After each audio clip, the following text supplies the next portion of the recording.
You're listening to a Comics XF podcast. X-Men. Get it!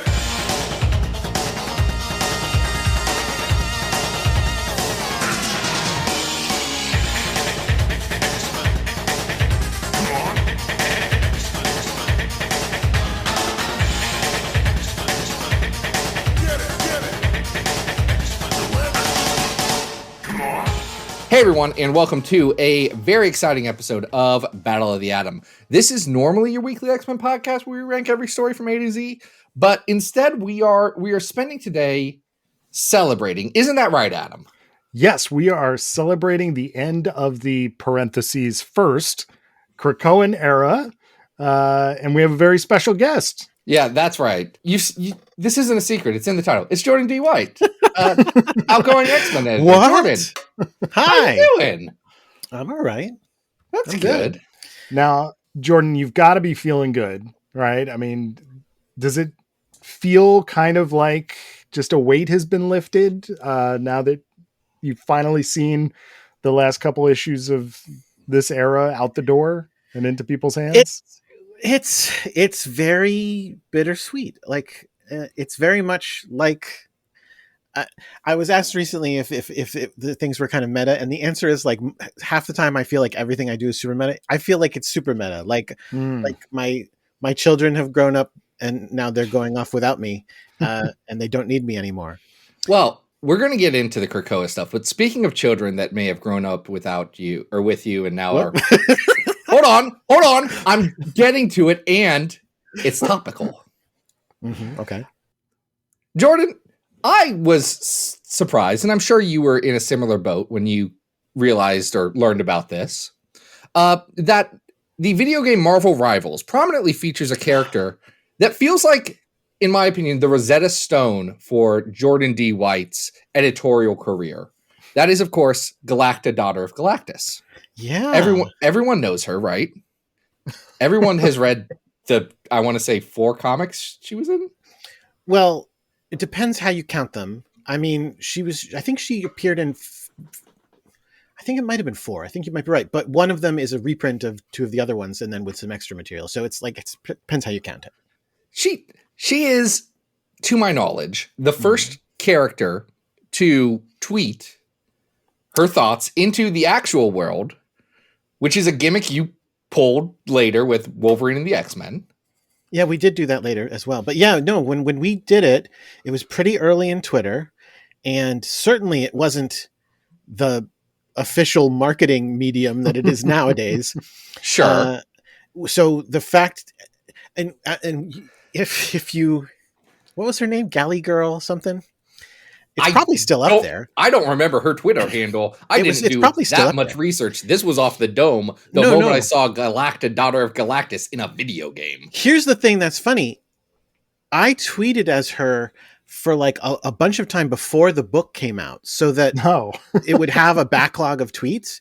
Now, listen, it's not amazing because like I said, I tweeted the stuff before the book came out, and all the things that are in the book were Adam, and our voices were not quite identical, unfortunately. So it's pretty obvious where the me tweets are and where the Adam tweets are. But then when the book came out, we actually literally tweeted all the things that she tweets in the book on that day.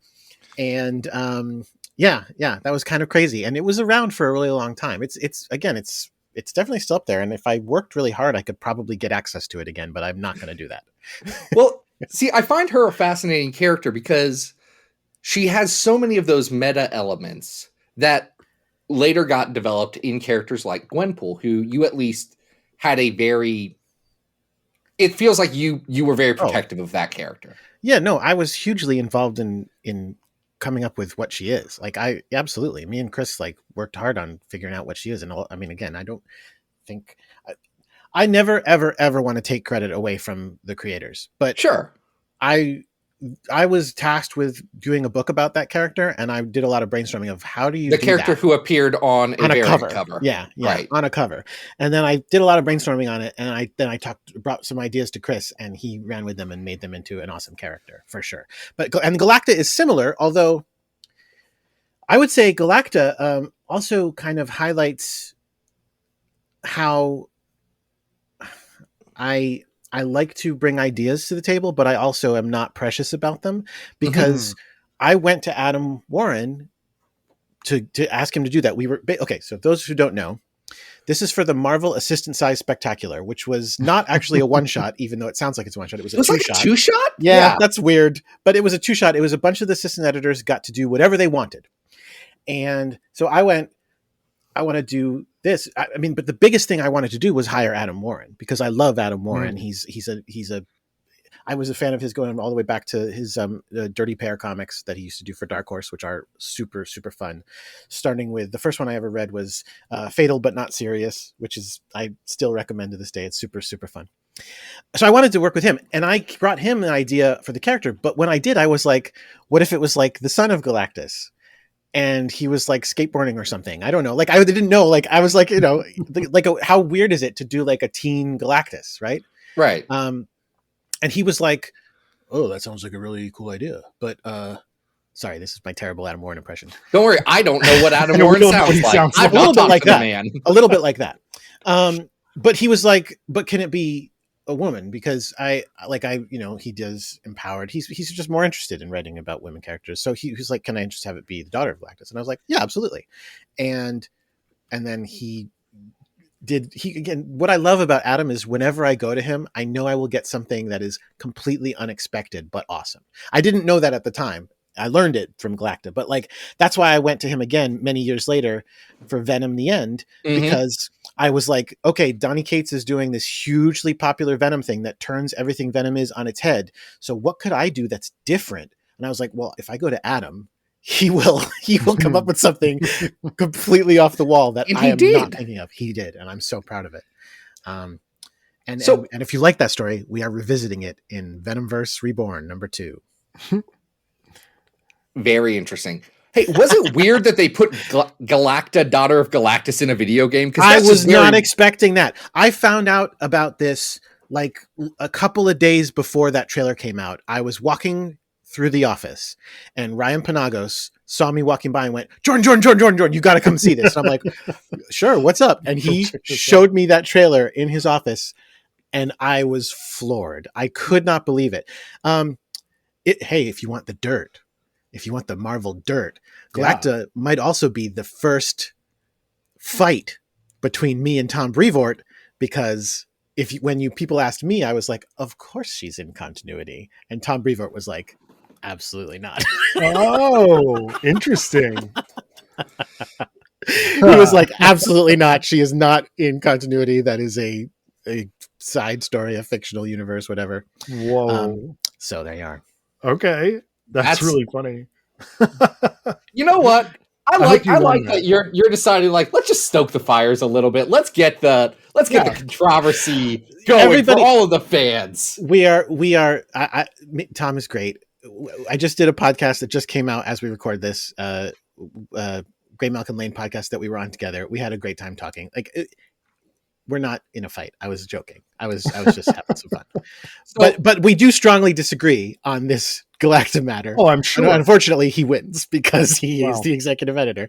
But there are other places where I won. I wasn't alone on this one. Like after Secret Wars, he was very adamant. There is no Earth 616 anymore. It's not 616. Okay, but we were all like, yeah, okay, bud.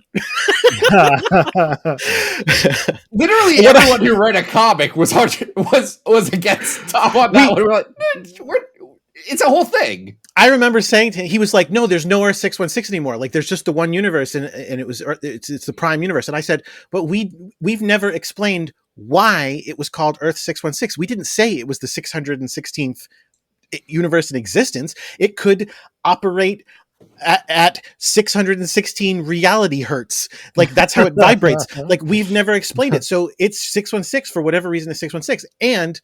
And the reason I said, I was like, I knew we were going to win is I was like, the only way for Tom to win this would be for him to put out comics that said, we used to be called Earth 616 and we're not anymore because that's no longer the case. And I knew he wasn't going to do that because that would be such a terrible comic. That would be a comic about comics. I don't know. Al Ewing did put out a comic right after that told everyone that we weren't in the 7th cosmos anymore. We're in the 8th cosmos to tie into a video game.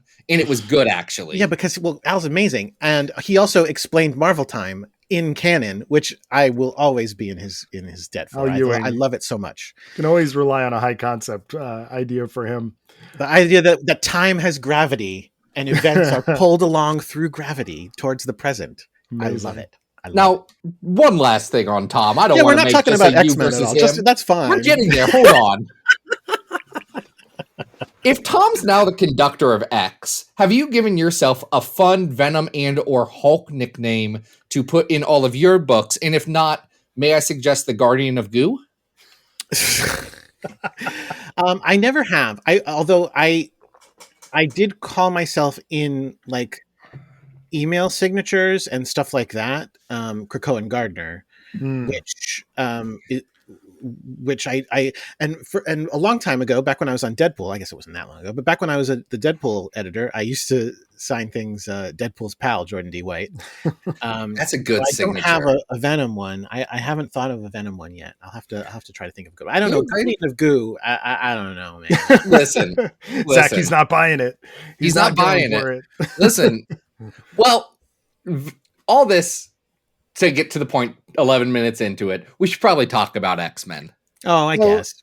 Well, let's use the Gardener as a transition here. So yesterday on Instagram, you posted a really beautiful commission that your assistant editors and Ricky Purdon put together for you.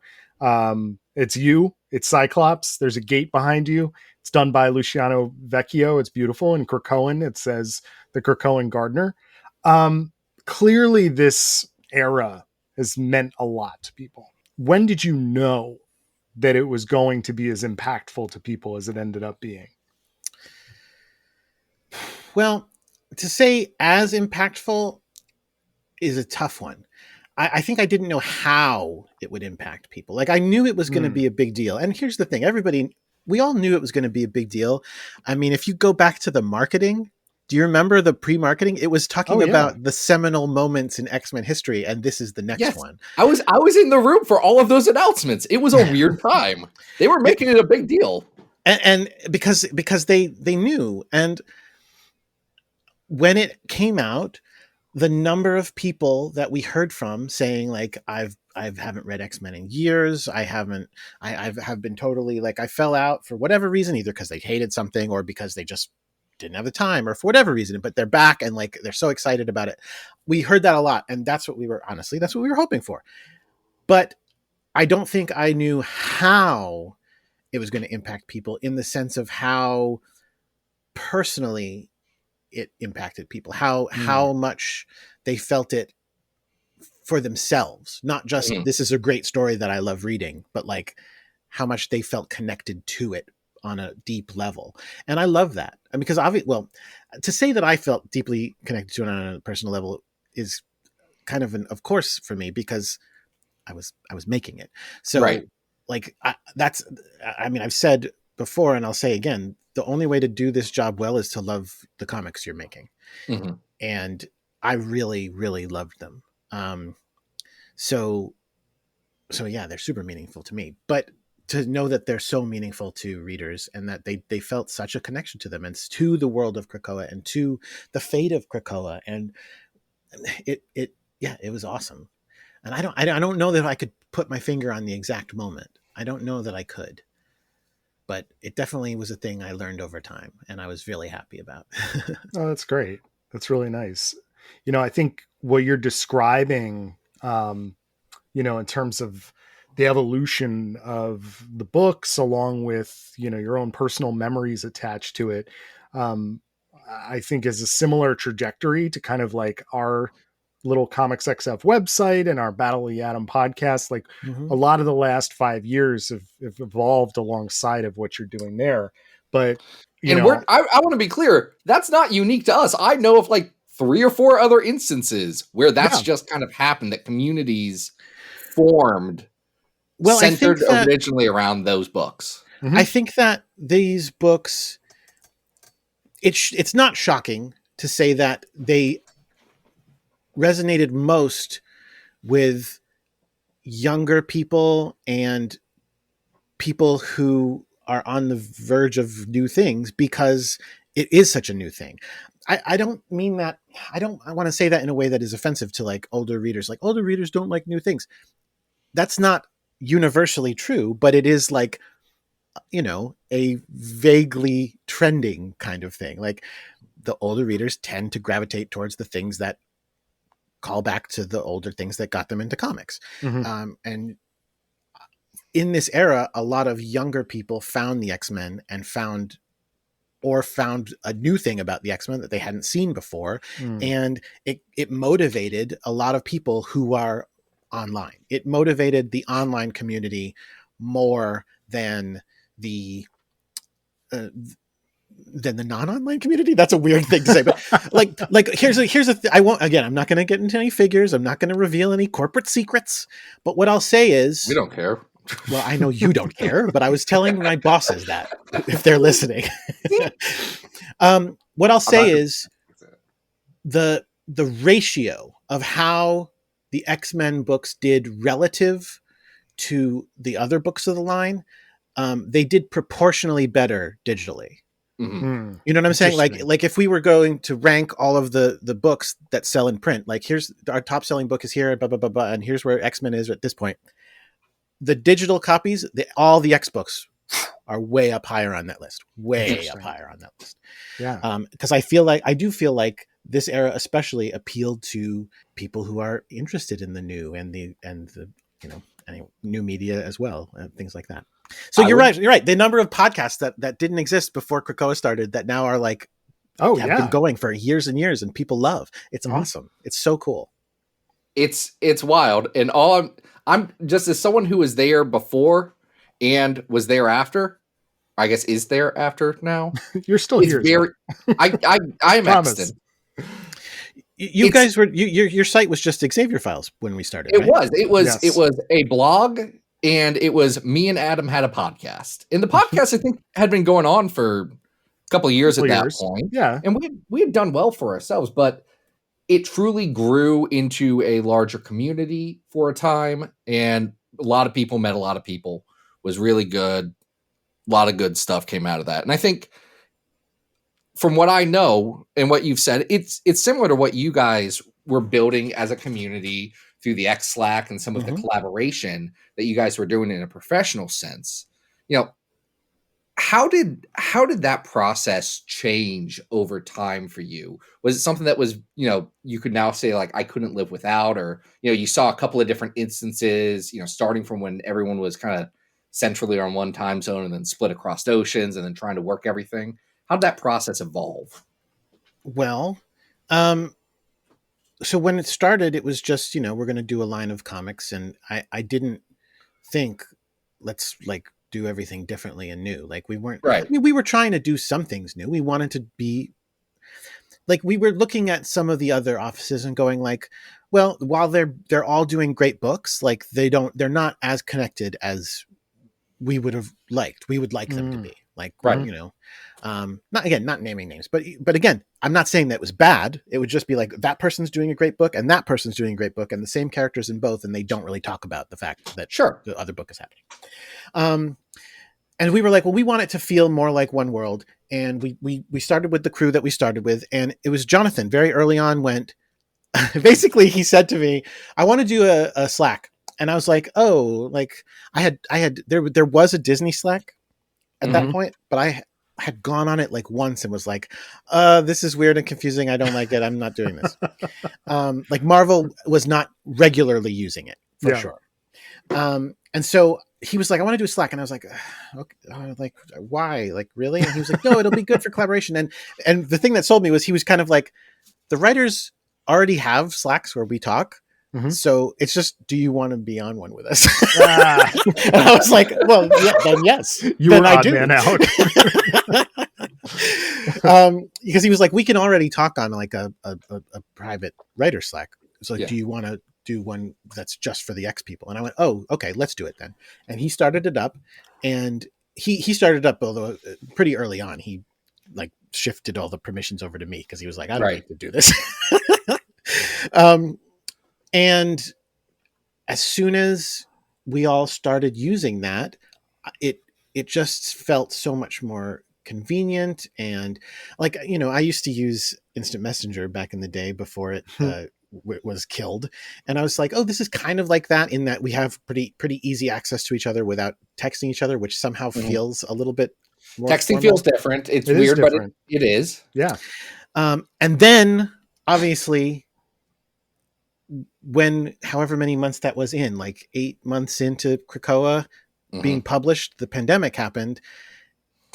The Slack became a real lifeline for us. Or speaking for myself, it became a really, really big lifeline because suddenly it was the place that I could do socializing with people that I care about everything. Yes, about work. We were obviously doing work, but also we had a tiki bar in there where we just talked about whatever. And we had a place where we could talk about bad things in the world and like all sorts of things. And we were just all at each other's fingertips when we were all alone and or, with our families, which you know what I mean, though it's different. Yeah. So it became so huge for me. And I think for everyone involved, and we were already using it a bunch, and it just became so much more to us at that moment. Awesome. And as over time, like there have been people who have been added to it or have left it. And so obviously the kind of flavor of the room changes a bit as those people shift, but it's always been extremely collaborative, extremely supportive, extremely friendly and helpful and fun to be on. So yeah, it was great the whole time. Cause like, obviously like Al and Kieran, they weren't on it at the beginning. Steve and Steve, Fox and Orlando, neither of them were on it at the beginning, but at this point, like they've been on it for quite some time. So they're a huge part of it now. And unfortunately, folks like, Leah, Vita, Teeny have not been posting as much as recently, but they do still have access. So like when I went on, I love that, finishing the book, the last book, and I posted a big thing about it. Like they did, because I said I tagged everyone in the channel, and so they got tagged and they came and read it and commented and everybody who was a part of that we shared something really special, and like I feel like we'll always have that together no matter what. And like we'll see each other at cons or we'll work together, but like if not, we'll see each other at cons and we will feel like we're seeing family again. It's gonna there's a level of camaraderie that came from that era for a lot of people. Absolutely. The people who lived through Krakoa will never forget it. Krakoa, pandemic, a lot of upheaval in the world in a very given time. We were in an X-Men meeting, Zoom, when January 6th happened. We were literally doing like the stuff, and suddenly somebody was like, guys, like, look at what's happening. And we were like, what? Oh my God. Like living. Oh my God. So funny. I mean, that event is not funny, but no. So is the did anybody ever tell? Sorry, I just wanted one more thing. Did anybody ever tell anybody about the time that someone rented a goat? Yeah, Leah told me. She did tell you guys about that? I wasn't sure if she talked about it. I do not know if that was on air or just in casual conversation. I'm aware that a goat was involved once, but I'm not sure that the larger audience knows. We had a Zoom meeting, or maybe a Blue Jeans meeting, depending on how early in the pandemic it was, where Leah rented a goat. It was a you can have a goat Zoom into your call, and it was just a camera on a goat, and the goat was hanging out with us for a while, and we were all delighted. Love that. Is the X-Slack like gonna just keep operating and people can post in it whenever they want, or is it gonna get is it down? We're done with it. I haven't actually done the job of pulling the plug, but I do think I probably need to do it. Yeah. Okay. Unfortunately. Yeah. It's very sad. It's very sad. Yeah. I don't know, but if people aren't using for everything, there's a season. Yeah. Yeah. The first X-Slack will be stopped. I like that.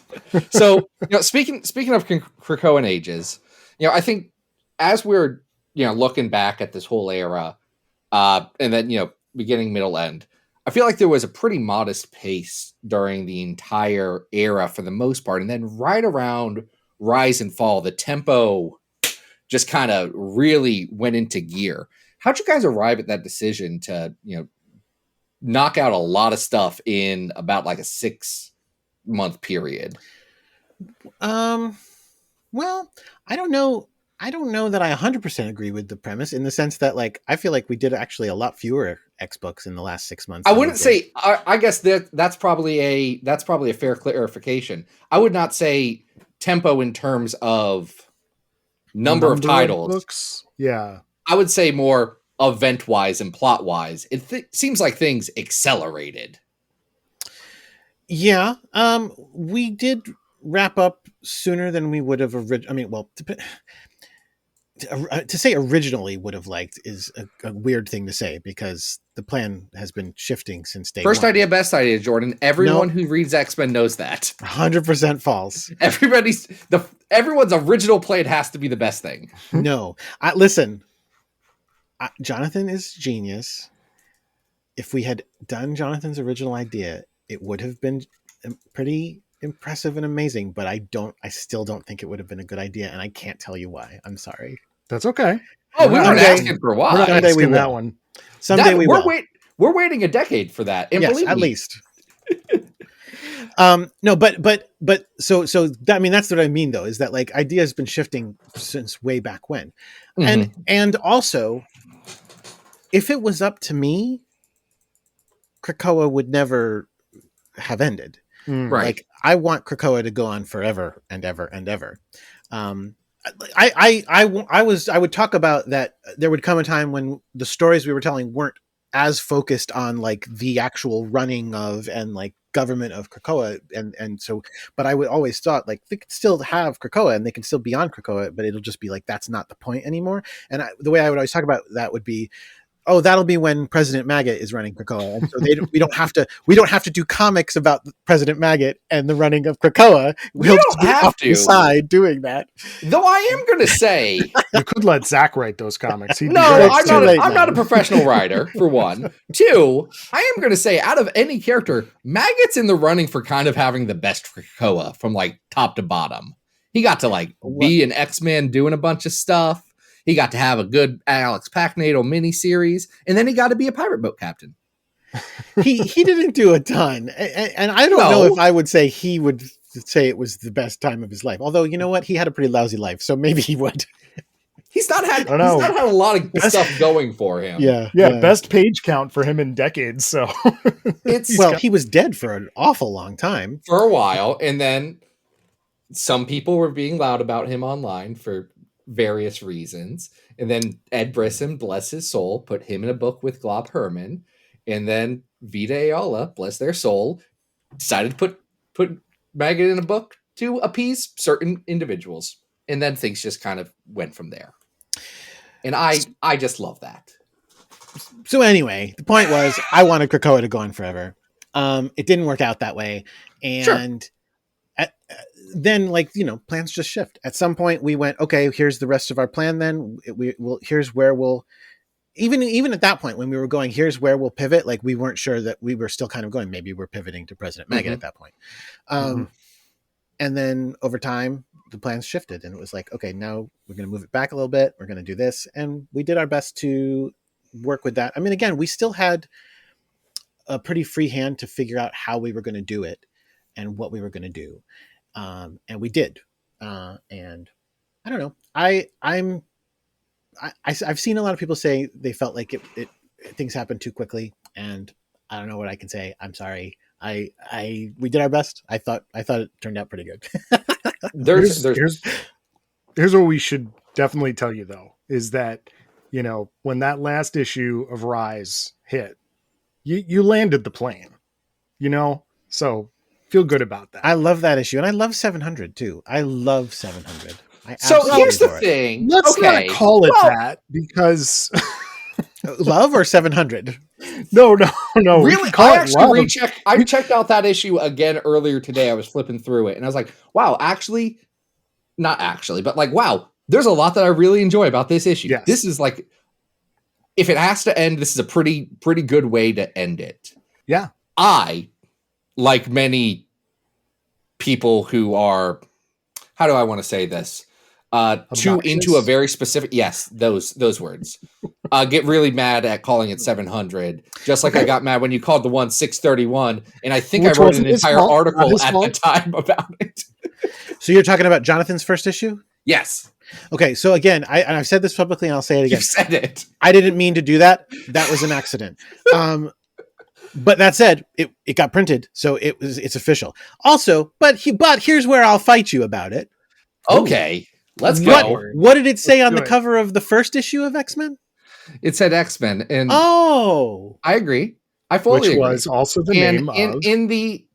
in the legal documents that carried all the way up until, I think, until 141, and it changed over officially to Uncanny. yeah, it was at a really long 142. time.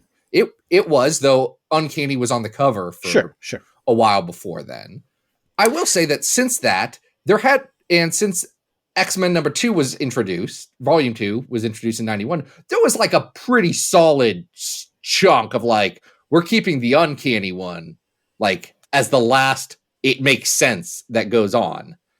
And I was unfortunately involved in the last issue. I was there when we stopped the numbering on that series, and I was the lone. I don't want to say the lone voice of people going, "No, don't do it," but I was definitely going, "No, don't do it." But we did it, and it had to be done.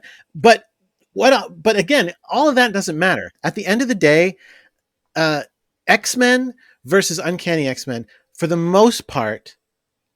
See, I don't know if this is universally true, but I feel like for the most part, Uncanny X-Men is the mainest of main book because it was the one that started back in the 60s. Even when the X-Men book like outshines it for a time, like that shifts. To my mind, we didn't do an Uncanny X-Men. This is the only X-Men book we did for the last 5 years.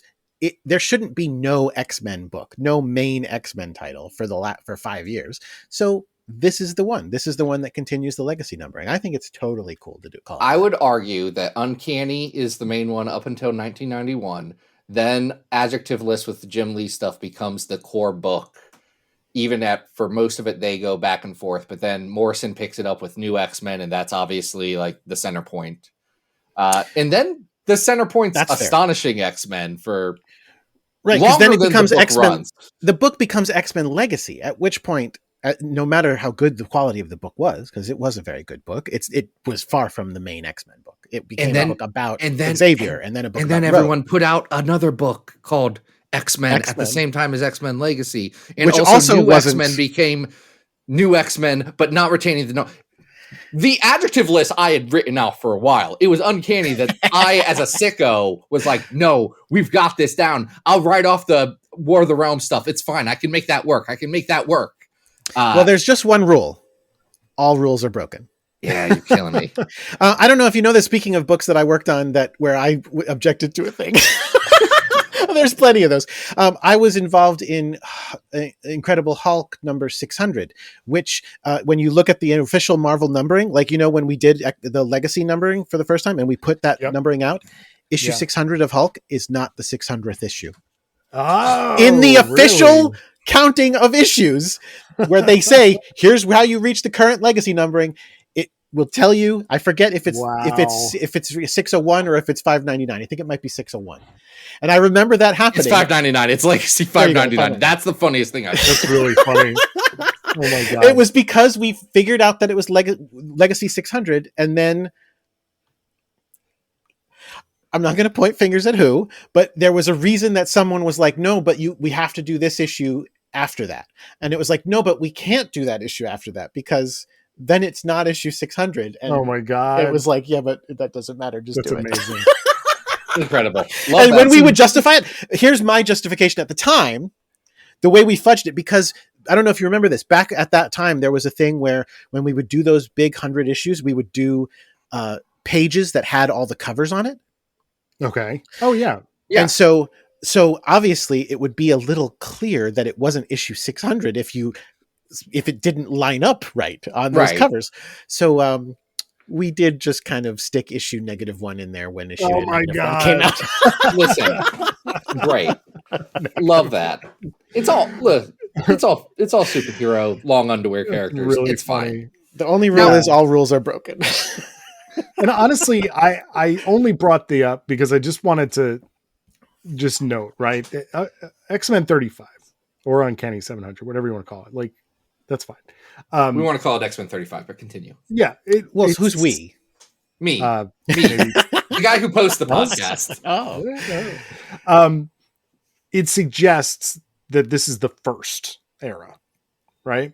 So, the first Krakoan era. Yep. right. So, obviously, regardless of how we got to this end, you probably need a break, right? Like, Me it's personally? I mean, it's not a bad idea to have like new things to work on and right. But should there ever be a second Krakoan era, do you think you'd be game to come back? Or do you think you have had enough of these asinine, silly X-Men fans and all of these stories? Of course I would want to come back.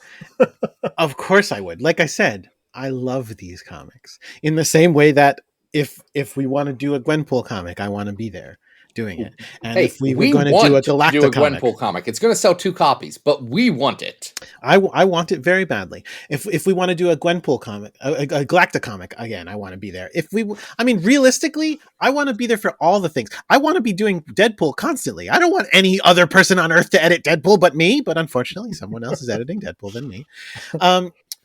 All of the things that I care about. I for sure, if they bring Krakoa back, I would love to be the one to bring it back.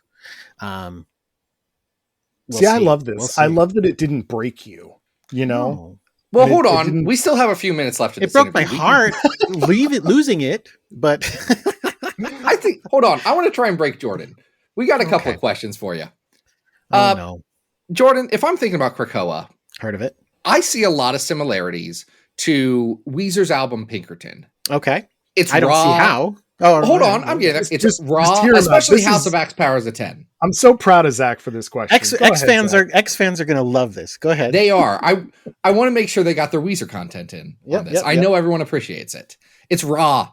It's somewhat uncomfortable. There's like an air of, I don't know. I'm a little weary about some of this. It has a lot of complex thoughts about sex and sexuality that maybe some people like and some people argue against on the internet. And it's not appreciated by people with bad taste. Oh. Under this framework, is Hickman's mythical original plan, including but not limited to all the cosmic stuff like the Imperial Guard and Dominions, and probably not getting talked about until like a decade from now of what really goes on, is that the equivalent to Songs from the Black Hole? I love it. Absolutely. Absolutely. The like 5 hardcore Weezer fans who are also hardcore X-Men fans love this so much. You nailed it. Are you a hardcore Weezer fan, or did you have to research this question? No, I'm a up to maladroit, but appreciates everything will be all right in the end, and it's great. The White Album. I kind of fell off on the one after that, and Season has some nice tracks on it. Van Weezer, that's a fun album. I really like. I like all of them. I think Make Believe is really unappreciated. It's got some amazing tracks on it, but everybody writes it off as like, oh, they were too commercial at that point. It's like, get out of here. Beverly Hills is a banger. It is. I don't love Make Believe, but that's fine.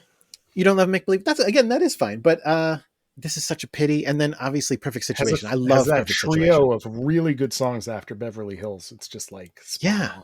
Really but it also has We Are All on Drugs, which is fine. I also think, the other thing is, okay, so we're just going to make talk about Weezer. This is what people, people want, right? Weezer, they try stuff. And you know what? That's, again, very much like the Krakoan era. They try stuff. And are people happy every time? No. But they're trying something new and different. They're going... When I was shocked at how much some Weezer fans hate the Black Album. Like people going like, I love Weezer, but I will never listen to the Black Album again. And I'm like, that's fine.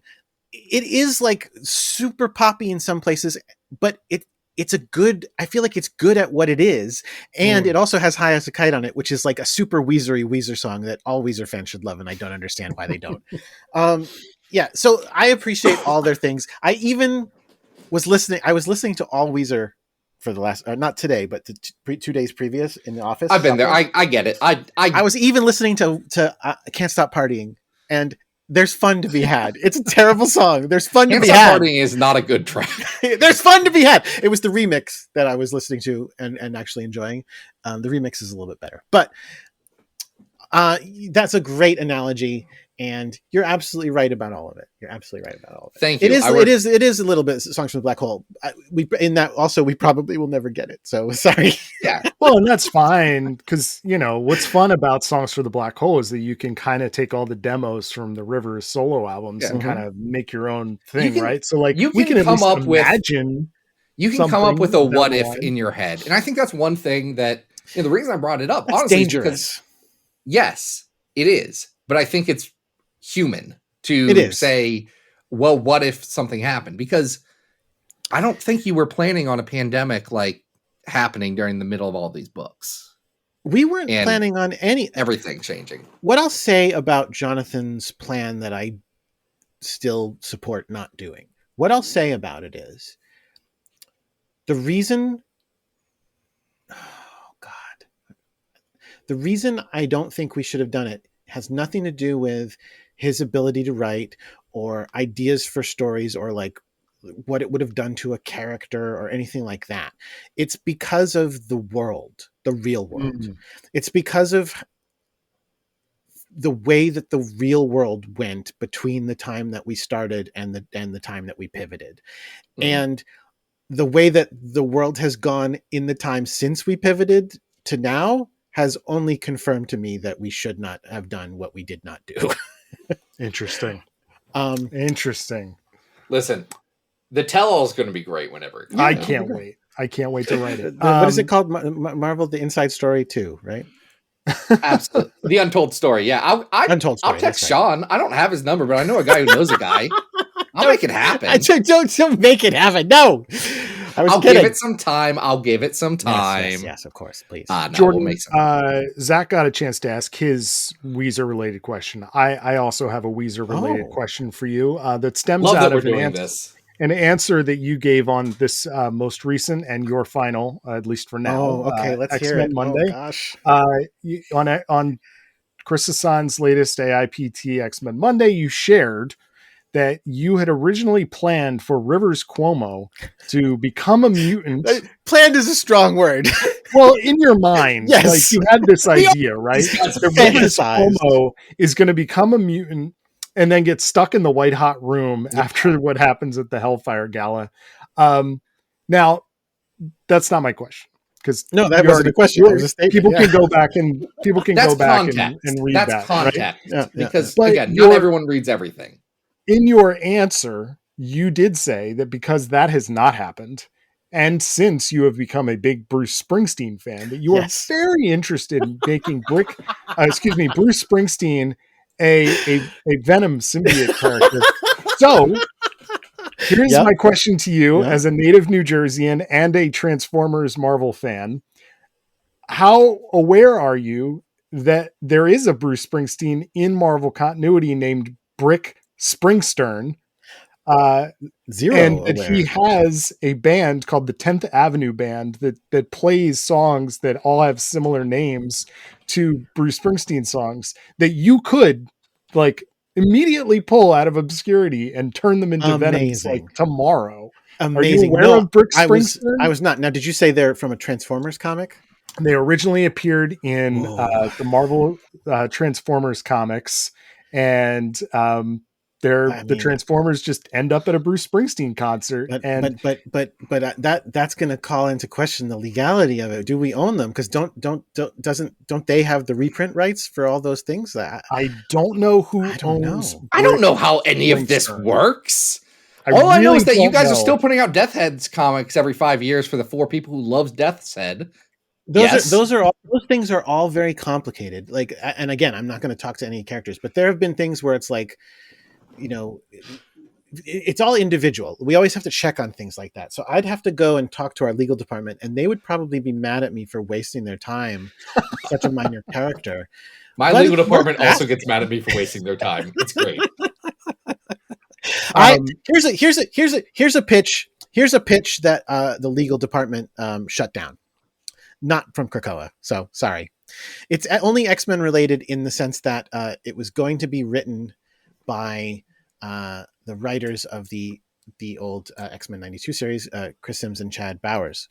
They pitched a series to me that I wanted to do so badly. It was a Deadpool mini called Deadpool License to Kill. I don't think they'll be upset with me for telling this because it was shut down hard and there's no possibility it can happen. So like, I don't think that there's like, they'll be upset that I talked about it. The idea was basically like Deadpool. I'm not going to be able to pitch it as well as them, but like, basically it was like Deadpool needing to fix the fact that there are holes in the Marvel universe where the characters who used to be licensed characters have been like taken out. Yeah. Doctor That's a great idea. And he has to fix Godzilla, it. all of that. He has to like make it so that like Iron Man does the thing that Rom now doesn't do. And like Fin Fang Foom does what Godzilla didn't do. And we were like, okay, legal department, I know this is going to be tricky, but we think we could do it. Like, because we will never mention those characters and we will sit because no one will remember them. So they'll be like, we don't know who it was, but there used to be somebody there. And they were just like, this is not happening. Like, you're not doing this. Get it. Absolutely not. All I'm saying, my God. all I'm That's a saying, shame. That's a great I pitch. know. It would have been so good. X-Men and licensed comics related. Matt Fraction did kill legally not Godzilla, but continuity-wise Godzilla in his Uncanny run. And now he's doing a Godzilla TV show, so... What remind me of this, because I'm forgetting. It is when they are setting up Utopia, they recruit people for the X Club, and they have to fight a big lizard who is being watched over by the Doctor, who is a character from the Marvel Godzilla comics. And then Angel. So it's about as Godzilla as you can get without being Godzilla. But it's and if you draw a lizard who doesn't look much like Godzilla, that's just like the Godzilla from the comic. Yeah. I mean, it is very clearly stated this lizard has mutated beyond recognition. Gotcha. It is legally distinct, as Squirrel Road would say. That was before my time on the X book, so I did not work on that. I'm glad to hear that I didn't forget a book I worked on. That's fine. Listen, you've probably it does done happen. A lot of book. It does happen. Yeah. So speaking of licensed things and TV shows and all that's going on in pop culture for what I want to say is less intense people, X-Men 97 got a lot of attention recently. Yeah. One prominent thing that I noticed when I was watching the last chunk of those episodes is the character Jean Grey. Now, I don't know if you noticed this when you were watching the show and you had the same reaction as I did, but everyone got different outfits for the end of it, including Jean, who got put in her traditional Marvel Girl dress. Yeah. Are you mad that no one said anything about that and no one was mad about her wearing that dress in the TV show? Am I mad? No, it's fine. I mean, if anything, like I probably, I say probably, if anything, I was like, yeah, see, yeah, that's what we did. Justification.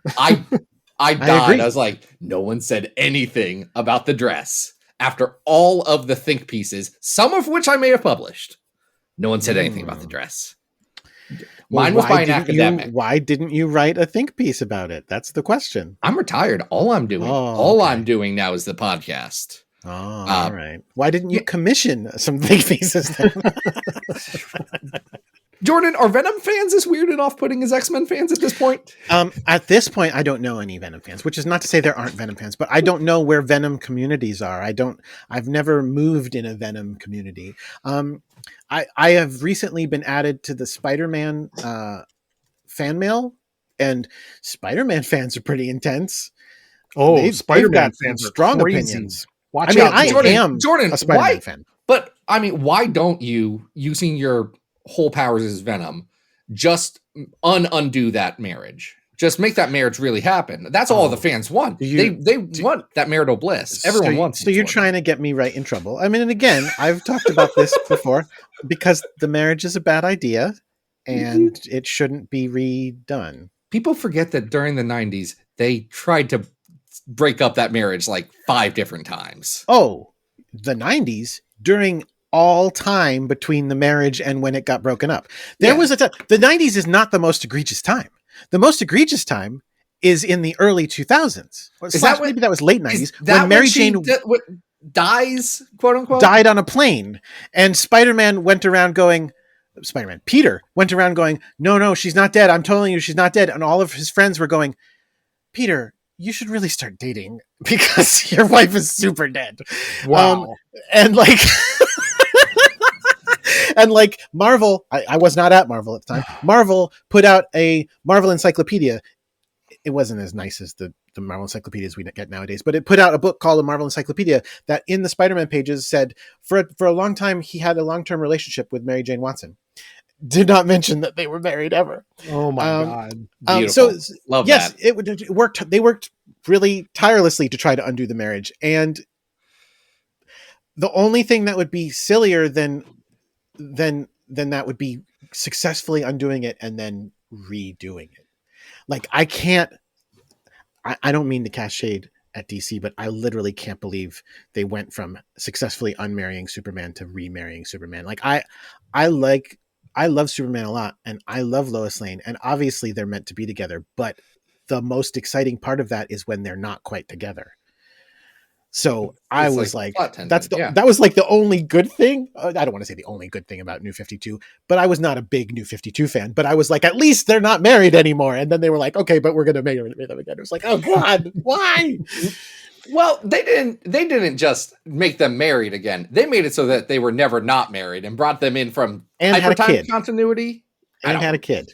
I did. I'm glad you understand that. I don't know what you're talking about. Adam, you need to know what happened with New 52 Superman and Lois Lane. It's wild. No, I don't. I'm good. Speaking of wild things, Jordan, did anyone ever pitch you something? The movie Wild Things? No, not that. But this could work with that. Did anyone ever pitch you something to do with Loa Alani Ryan?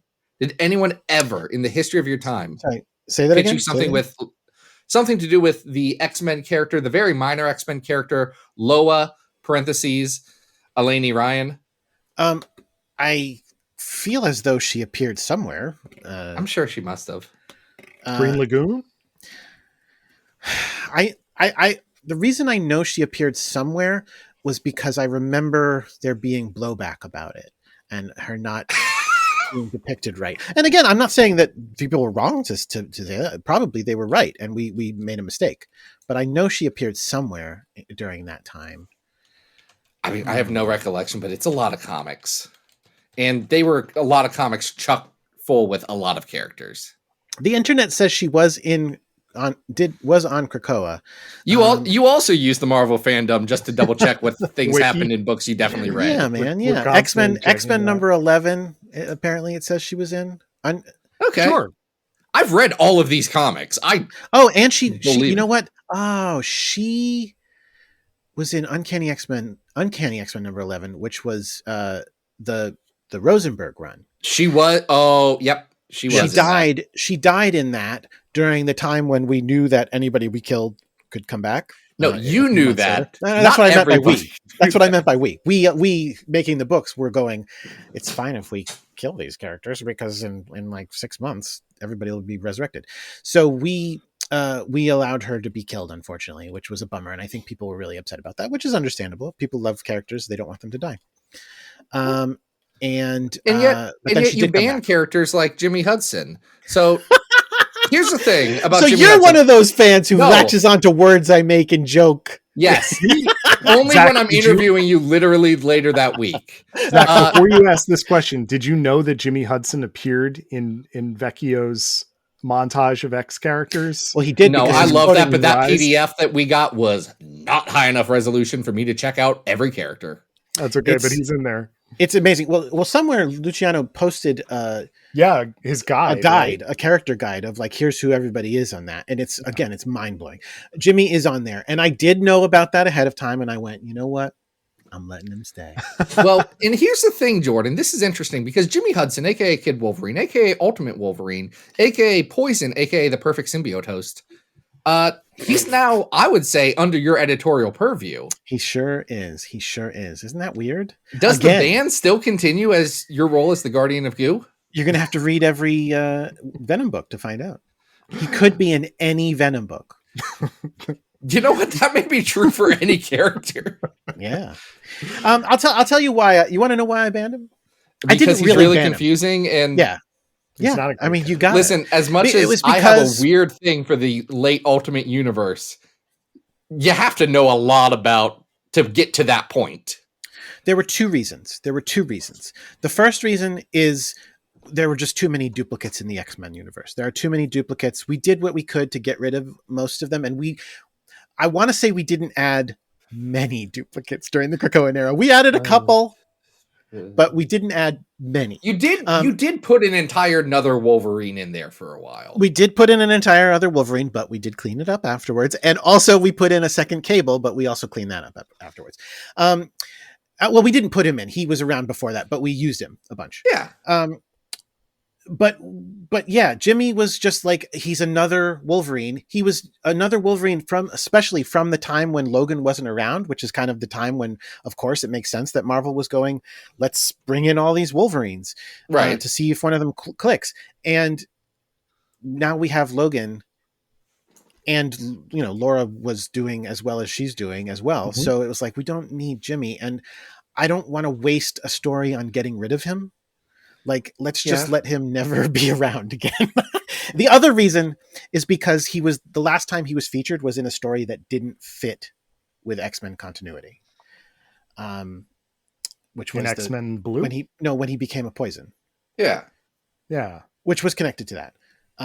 But that's a story where there was some poor communication that happened between offices, and you may have noticed that iBoy dies in that series, and we were doing a book about iBoy. Yes, we did know that, and we were going, well, no, he didn't. Yeah, that's not a thing we're going to say happened. So we just kind of looked the other way and kept using iBoy because we already had plans for him. We talked about Poison X recently. Love Cullen Bunn. That was I love Cullen as well. I worked with Cullen a bunch. There was just not, the coordination was not where it needed to be, unfortunately, for that series to work for everybody who had character stakes. Unfortunately, that said, listen, is it possible you'll see Jimmy again? Yeah, it is. It is very possible. I no longer need to worry about how many Wolverines there are. And in fact, my books have no Wolverines now. So I could use a Wolverine in some of my books. It's true. You could always use a Wolverine. Now, Jordan, I know we're coming up on our time on this. Sure. If you want. And Adam needs sleep at a certain point. I still have time. Keep going. We could do more Weezer.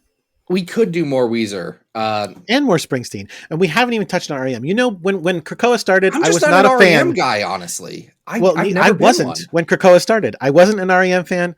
I wasn't a Springsteen fan at all. And while I was a fan of Weezer when I was young, I wasn't currently actively listening to Weezer, and I hadn't listened to half of their catalog. It was only since Krakoa that I have delved deeply into the catalog of all three. So I think we owe it to those bands to talk about them for a long time. Well, hold on. Right, Are you a Talking Heads guy? I am a Talking Heads guy for most of their career, and then there are 2 or 3 albums that I haven't listened to, which is weird for me because I'm usually a big completist. I love 77. I love Songs About Buildings and Food. I love Fear of Music. I love all the way up through I just forgot the name of the movie. I keep wanting to say Girlfriend is Better because that's the song it comes from, but that's not the name of the movie. It's Stop Making Sense. All the way up through there. I love them. Absolutely. Jordan, are you a fan of the Documentary Now parody of Stop Making Sense? I have not watched it. No. Jordan, you need to go on YouTube tonight, tomorrow. It's Fred Armisen, Bill Hader, Maya Rudolph, and they do a live concert. And it is a parody of Stop Making Sense with their own original music that they perform live. And it is my God. I will check that out. I believe it was the day 10 of Swords was announced. Adam and me got back to the Airbnb that we were staying in. We had some friends who went to go see a wrestling, and we didn't do that. So Adam put on that, and I had to tell him about 5 minutes in, I bet this is really funny, bud. I don't know anything about the Talking Heads. That's because you didn't know anything about Stop Making Sense. I was like, this is a very obscure reference, and I'm sure I would love it. Would I be cued in? Have you seen Stop Making Sense? since then? I You should also watch have it. It's not. awesome. It's really It is. good. It's incredible. Listen, I would, but I still got I got Madam Web to watch. There's a lot of content. It's out there. better than Madam Web. I don't know Yeah. that for a fact because I haven't seen Madam Web. But Madam I Web's Jordan, really bad, you guys. are in the spider adjacent world. I didn't Her web watch connects them don't all. watch Madam Web. Please don't watch it. Can I tell you a Yes. secret? Get real close to the mic here. I still haven't watched Dark Phoenix. That's fine too. You're fine. You don't Or need to New watch Mutants. that. Here's Or New what you Mutants. should watch Dark Phoenix. Those came out while I was the X-Men editor, Okay. but I was like, no, everyone is telling me they're not that great, so I don't know if I need to watch them. You should not watch Dark Phoenix, except for the part where Cyclops says a cuss and it's very funny. That and was out of fun. character. And then Which Cyclops? baby Cyclops, baby yeah. kid. And then also the part where the script abruptly changes and they all get captured by the Mutant Control Unit, aka the MCU, because the Fox writers are doing this whole weird thing about corporate mergers and acquisitions during that movie, and they're working through some stuff. Also, Selena's in it, hilarious. but just in name only. It's very weird. I'm a weird defender of Dark Phoenix. Like, it's certainly You are a not weird good. defender. It is not good by any stretch My of wife the bought me that imagination. DVD, and I had to pretend to be happy. But it is definitely better than Apocalypse. So, I hadn't really. Apocalypse okay. is terrible. No, I'm not arguing that. I don't know that I've heard people say it was better. I would not. Most people would not. I'm the rare person. I didn't watch the Venom movies when they came out, but I watched them when I became the Venom editor. So I watched them a couple months ago now, and they were completely ridiculous and amazing. Like, I can't wait for the new one. Are you excited for Venom Horse? Podcast Yes. in the row that I've said the right way to watch any Venom movie is a little drunk on an airplane. I had a great time watching the two of them. Tom Hardy commits so hard to it that I love it. Like, he sells it. He absolutely sells it. So I'm looking forward to the Venom Horse. It looks ridiculous, and in the right way of ridiculous.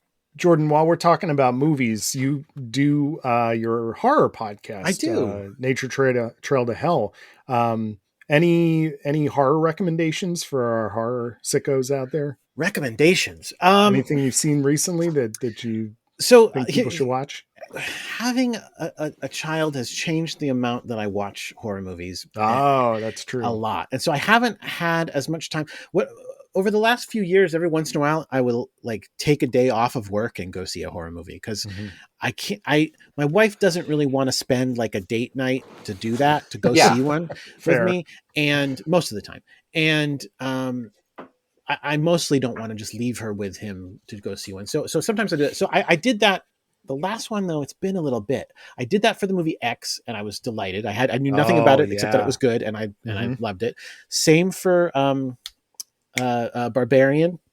People were talking about it, and I didn't want to hear what they had to say, but I just went and saw it cold, and I really, really liked it a lot. I'm trying to remember if there was one since then, because that was a while ago. Well, you saw X. Did you see Pearl? I did, although not in theaters. I eventually showed X on home video, or on streaming home video. God, went down to the local Family Video, the Blockbuster. Well, we're currently watching the Leprechaun series, which is very my god series. So that's Blockbuster coded. Yeah. So I showed her X, and she and my best friend, we all watched together, and they both really did like it. So we ended up watching Pearl as well later when it was finally streaming as well, and it was so weird but really good. Absolutely. It's much more of a Ty West film than the first one. The first one was one too, obviously, but it had a little bit more not quite mainstream horror, but a little bit more just slasher, straight up slasher. Pearl was much more strange of a thing. I can't wait for Maxine. I'm pumped for Maxine. You know what? The last one I also went and saw Evil Dead Rise, because the Evil Dead remake is my favorite movie of all time. And I also loved Evil Dead Rise. And I am very excited by the prospect of more Evil Dead films. I'm sure they will keep the quality. So you must be excited. I mean, it's the same director that's doing the new Alien movie. Absolutely. I can't wait to see it. I didn't see his last movie, which was the Don't Breathe? No. I saw Don't Breathe. Loved Don't Breathe. He did one in between. It was one of the Girl Who movies, okay. the like spy mystery ones, you know, the girl who kicked the hornet's nest, maybe something like that. I didn't see that, and I probably would like it if I did see it, because I did like that. I even I Don't Breathe is extremely intense and extremely good. But if you haven't seen the Evil Dead remake, I absolutely love it. It basically takes the concept of the original film and all of the ridiculous things about the original film and goes, but what if we did those again and they were not ridiculous, but instead, in fact, horrifying?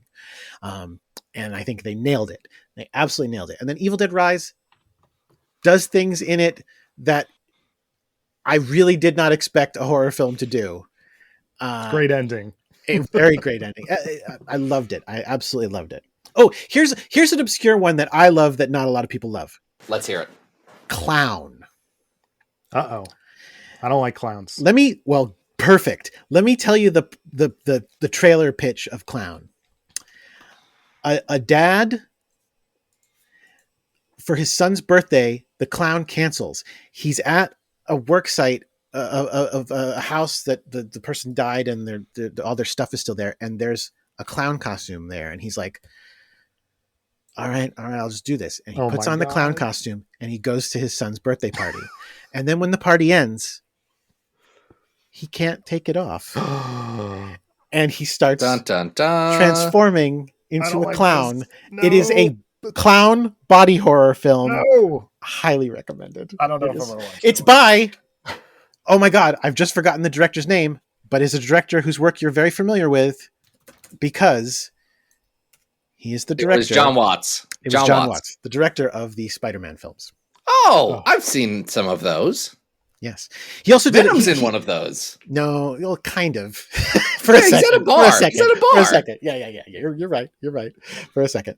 He also did a movie called Cop Car, which was another one he did before Spider-Man, which is a really intense one about just kids stealing a cop car from a corrupt cop and going on a joyride. Hey, how did this guy go from weird low-budget horror movies to doing a Spider-Man? Probably they were like, who did the really successful one? Sam Raimi? What did he do before that? Weird horror movies? Let's get another weird horror guy. Now that you say that out loud, I see where you are coming from. Yeah. I understand the vision of the Marvel creative team. But yeah, over on Nature Trail to Hell, we're watching the Leprechaun film. So basically right now when I'm watching horror movies, I'm watching Leprechaun films. We haven't started releasing those episodes yet, but they should be coming out soon. We just finished our Saw season. And now we're going to do Leprechaun. Season. And is it weird that Saw #1, the first Saw, takes place on September 10th, 2001? Is that weird? Because they're like having two really bad days in a row. I don't know that I knew that. Yeah, we did a whole podcast about it. That's the date on the cell phone. Oh my Lord! Yeah, that guy's going to have a really bad tomorrow too, which is unfortunate for him. Well, guess what? When we watch Leprechaun 3, that fact is going to come up, because I can't let that go unremarked upon when I talk to Stefan for the podcast next. That's crazy. I wish we had known that. I wish we had noticed. I can't believe we didn't. Incredible. There's screen grabs online. You'll find it. Incredible. Well, hey, Jordan, this was a real joy. Thank you so much for being game to have fun with us over the last few years, putting out some really exciting comics, and keeping on going with Hulk and Venom and everything else that's under your purview now. Anything you've got coming out that you want people to know about? Think they might be interested? Yeah. So I had a really good day at work today.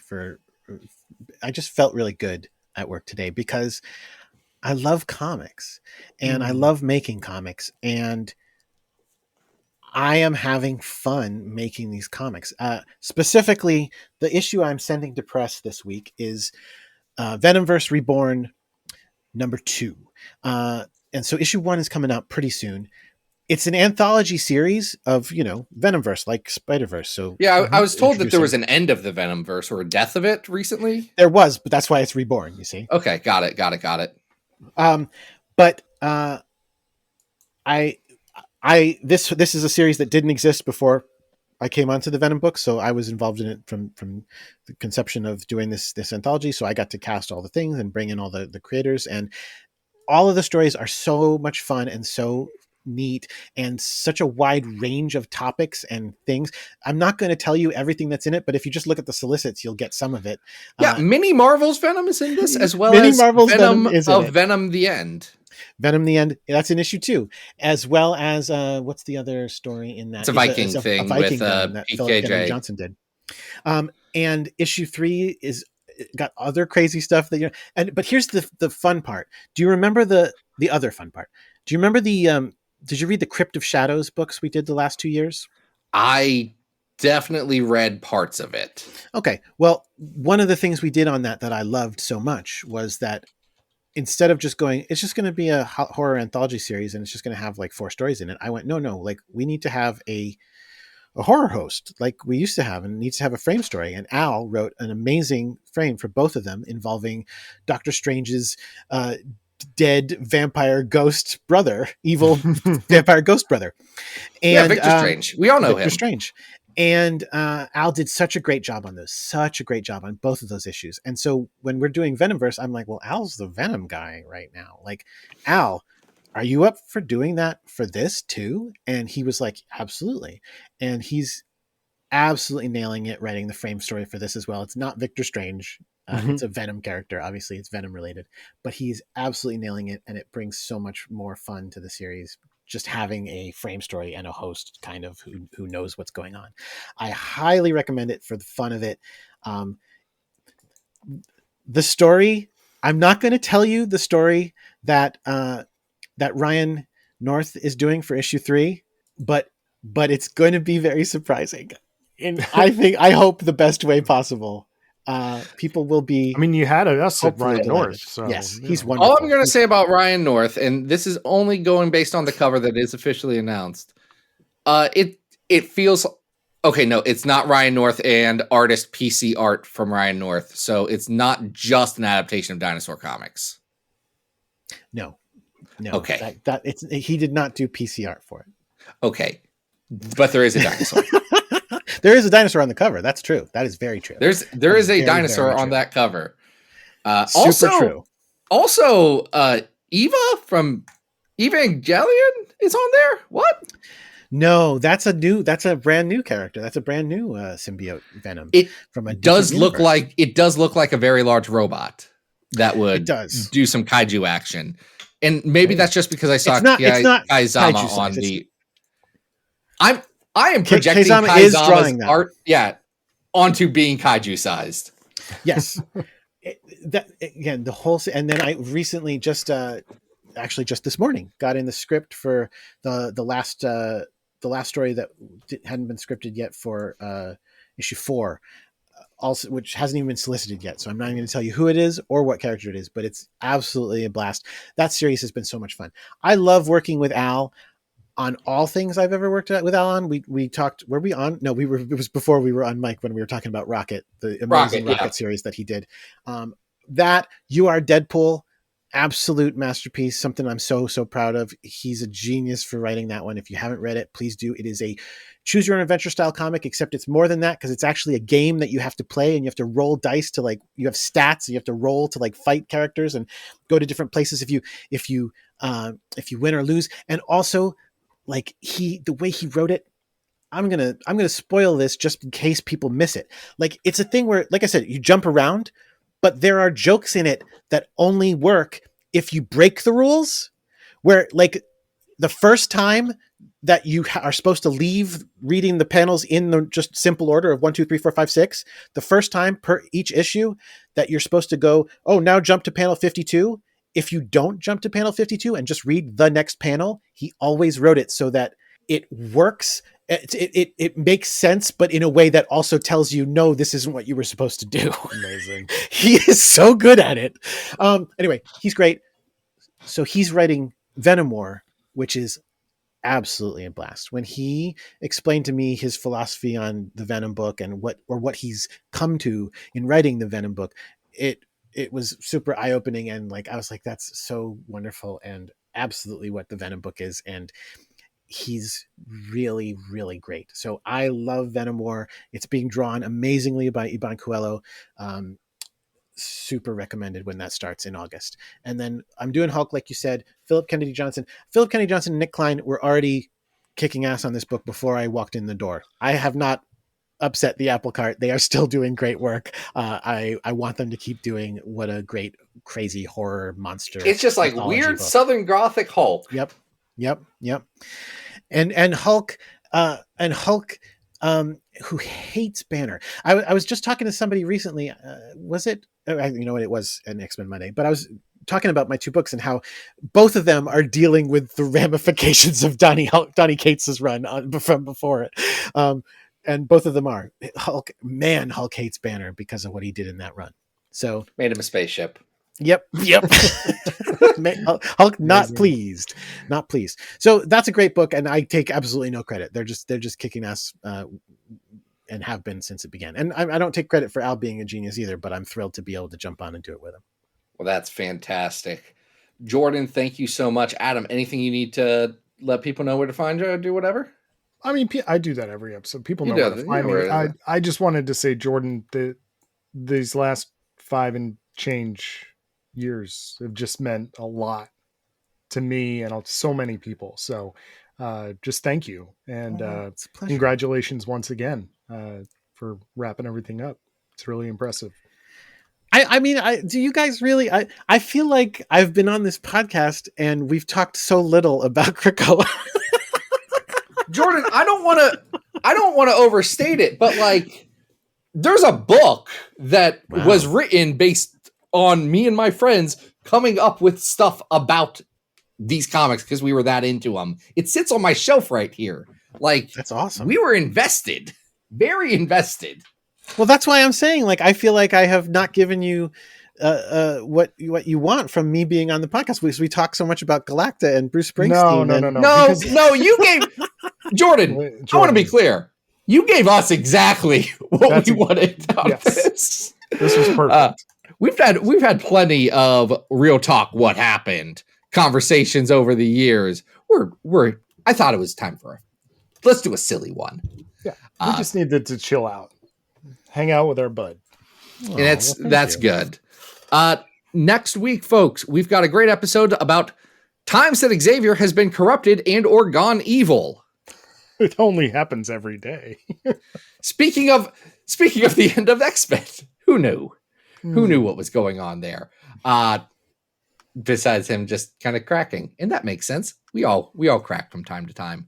But Jordan, thank you for not cracking over the last 5 years after dealing with all this nonsense. It was really a pleasure. Everyone, thank you for listening. Until next time, this has been Battle of the Atom. We hope you survived the experience. Get it!